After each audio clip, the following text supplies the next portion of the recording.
అనిల్ బెహ్రాని ఇక్కడ ఒక రౌడీజం ఎవరైతే చేస్తూ ఇక్కడ చలామణి అవుతున్నాడో అతను నాకు 11 గంటల నుండి 2 గంటల మధ్యలో వీడియో కాల్ చేసి వాళ్ళ అనుచరులతోని అసభ్యకరంగా అంగాలను చూపిస్తూ మా తల్లిదండ్రులు కూడా వాళ్ళను కూడా తిడుతూ ఇలా చేసినందుకు నేను వచ్చి కంప్లైంట్ ఇవ్వడం జరిగింది.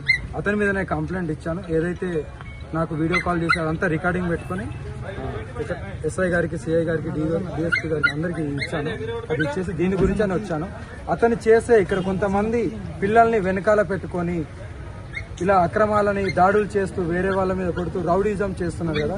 నేను ఎప్పుడైతే రాజేష్ నాథ్ని ఒక మహిళ నా దగ్గరికి వచ్చి నాకు ఇలా జరిగింది, మీరు కొద్దిగా సపోర్ట్ ఇవ్వండి అన్నప్పుడు నేను అతన్ని వెళ్ళి ప్రశ్నించాను. అతనికి బినామీగా ఉన్నదే ఈ అనిల్ బెహ్రా. అందుకే నా మీద ఇలా దాడి చేశాడు.